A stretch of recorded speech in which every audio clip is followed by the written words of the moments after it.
I hit $10,000 a month when I was 17 years old, and by the end of that year, before I turned 18, I was hitting $30,000 to $40,000 a month. So I'm speaking here from experience. You need a vehicle, a way that you can make that sort of money, but a way in which you're not going to risk losing all of the money that you do have. Ladies and gentlemen, absolutely everyone wants to know how to make $10,000 a month as a student. The only issue is there's a lot of BS out there. There's a lot of misinformation, and there's a lot of people making it seem a lot easier than it actually is. So in today's video, I'm going to break down the 3 main components you need to focus on in order to make $10,000 a month as a student. Now in this video, I'm going to give you the 3 main components, but after you finish watching this video, I'm going to leave a link in the description, and that link will take you to my most popular video so far this year on YouTube. That video breaks down the 7 to 8 most popular online business models and will help you break down and figure out what will work the best for you this year. Now, the first thing you need in order to hit $10,000 a month as a student is the right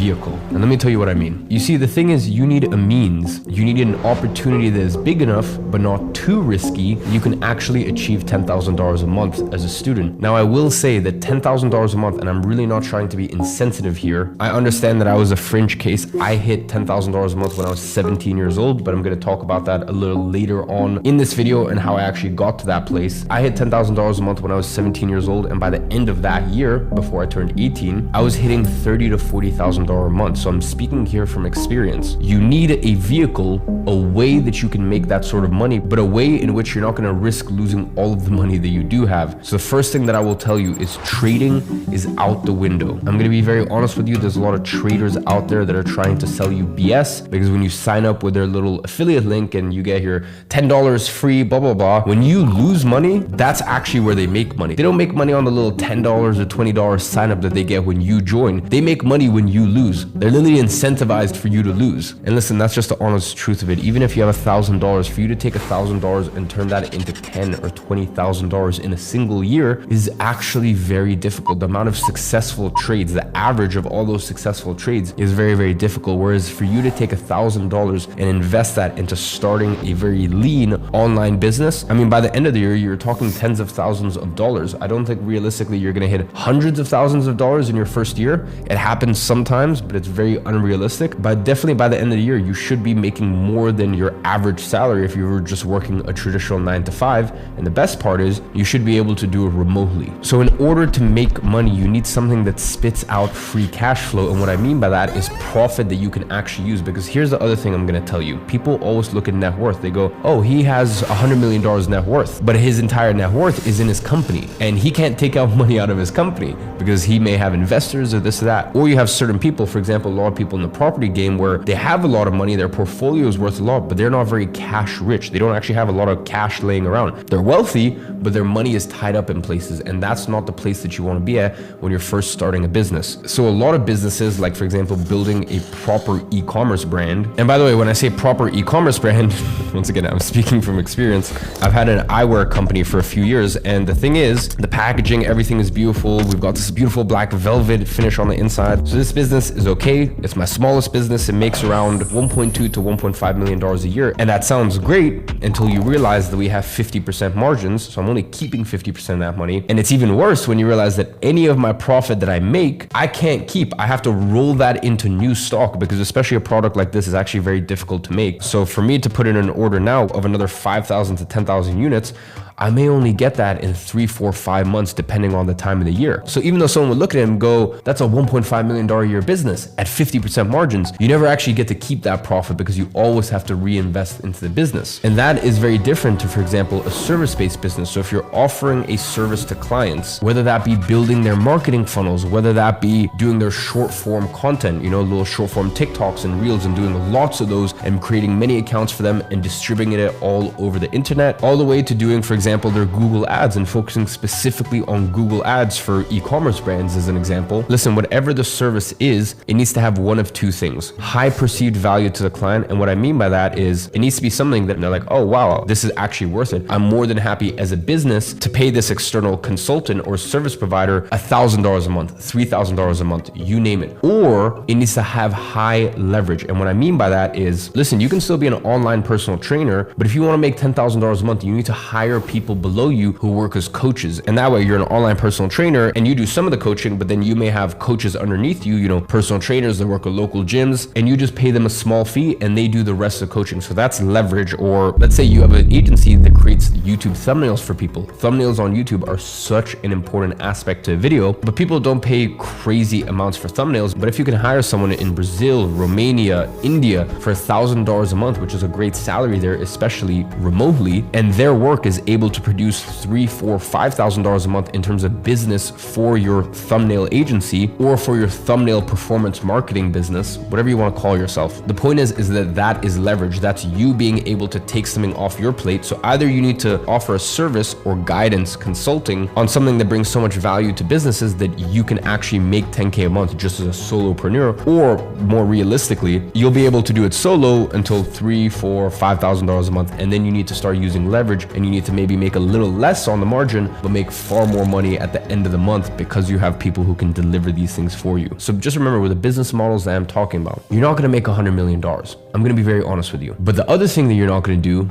is you're not going to go broke. And that's the unfortunate thing with a lot of these other businesses. For example, I'll give you my main business, my software company. That is a business that gets into the multiple 9 figures, and that's all cool and fine and well, but you need to realize there's a big chunk of money needed that I had to put forward to start the company. And that's number one. But then I had the massive competitive advantage of a massive audience. And even me, it took me 4 years to be like, listen, I'm not ready. I don't feel like I have the skill set, the understanding, and the sort of influence to start a business worth hundreds of millions of dollars. So what did I do? I started a service-based business back in 2016, and I ran that business for 6 years. So just remember, the business model that gets you to $10,000 a month. And by the way, I actually managed to get my service-based business up to $150,000 a month in profit. Can never get further than that. I tried. I'm sure someone else has been able to do it. But for the way that I wanted to run it, which was lean, remote, no office, I was pretty happy with that. So as I was saying, the business that gets you to 10K a month will not necessarily get you to $100 million, but that's okay. Baby steps here.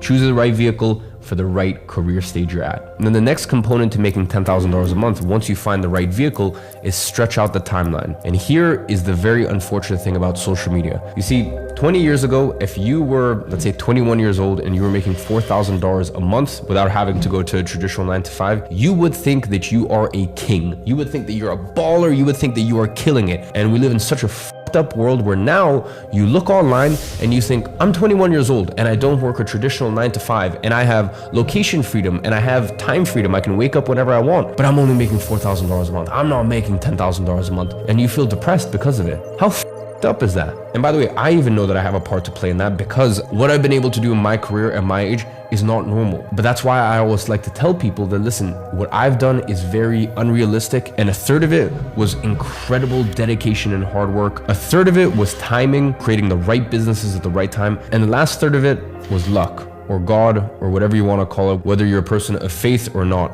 Up to you. So I like to make that very clear to people. And then I also like to point people back to 2015 when I was broke and I was starting a business to take care of me and my single mom, and I was going to the gym every single day and recording it. I was reading a book a week and putting it out on YouTube. So you need to understand, I started my first business, my first venture, and at that point, it was really more of a side hustle. But still, I was making a few $1,000s a month back in 2014. And granted, I only did that for a few months, and then that business model stopped working, and then I moved to the next thing. But really the point is, I was putting in work between 2014 to 2017. And it took me 3 years to hit my first $10,000 a month. And that's totally fine. That's actually pretty cool. If you work as hard as I did, do I think it will take you 3 years? No, because it's so crazy. The internet moves so quickly that back in 2014, I didn't have the opportunities that you can have today. Even things like getting payment processors was so difficult back then. It was such a struggle to even just try to do business being a 14-year-old, whereas these days you have so many more options. So do I think it will take you 3 years? If you really dedicate, pick the right vehicle, follow all of the advice that I give you in this video, do I think that it will take you 3 years? No, honestly, no. But even if it does, who cares? I really cannot stress how vital it is that you set your expectations to making $10,000 a month. Set your expectation not in months, but in years. Don't think how many months it's going to take me. Think how many years. Now, here's the thing. If you achieve it quicker, bless you. That's amazing. I'm over the moon for you. And listen, try to get rich faster. Of course, do it. Wealth needs to be built slowly, and wealth is built over time, but try to get rich. Try to make as much money as you can. ethically and morally that is. But at the end of the day, I'm trying to set these expectations for you, because here's the thing, many of you guys will try, and let's say you're giving your absolute best for 6 months. And if your expectations are, oh, within 6 months, you know, I was expecting to be doing $7,000 already, and you're only doing $1,200 from your online business. Dude, you're making $1,200 online. Do you realize how amazing that is? And here's the beautiful thing, when it rains, it pours. And by the way, that also applies negatively and positively in life. And the point here is, this is usually how business works. And this is what I can tell you now, coming up to 10 years since I started my first side hustle and getting to a point where I have a conglomerate of businesses and over 150 employees. The way it works is usually something like this. It goes like this, then you flatline for the longest time, and right as you're thinking like, am I just gonna be stuck here forever? It shoots up, and then you flatline, it shoots up. And by the way, within these points, you have little down moments and stuff like that. But the point is, there's a lot of flatlining. There's a lot of you getting to a new level in life and then really cementing it, really setting that foundation. So I wanted to make this clear, and I wanted to make this one of the other components, just so that way your expectations are clear, they're in the right place, and so you don't quit before you even properly try. Now, the last component to making $10,000 a month, and it's kind of like if you're running a marathon, I would much rather tell people that, hey, on mile 18, that's really gonna be the tough mile. That's really where things are gonna get rough, because at least when you face something, if you have context beforehand, it makes it a little easier and you feel less alone. So I want to give you guys context not only for how to get to 10K, but what happens once you hit 10K. You see, the third component is not just getting there, it's staying there. You see, making $10,000 a month, and once again, I'm really trying my best not to be insensitive here. I get it, I have done it, I've witnessed thousands of people do it, even in my close proximity. So I know that for me, it may seem easier than for you guys. For some of you guys, you may be looking at this and going, okay, well, it's easy for you to say, but trust me, you'll understand in due time. Making $10,000 a month is the easy part. Continuing to make $10,000 a month, that's where it gets difficult, and also keeping that money and then multiplying it, growing your wealth over time. And rather than acting like some new money idiots, learn from old money. Even in my situation, even though I am new money, I knew from day one that I would make it, but I always promised myself that I would study old money to understand how to actually keep it and multiply my wealth. So the third component of making $10,000 a month is understanding that once you get there, you're not done. That is actually simply just the beginning. Now it is time to cement your place, have that as a baseline. And the crazy thing is, we all have financial baselines.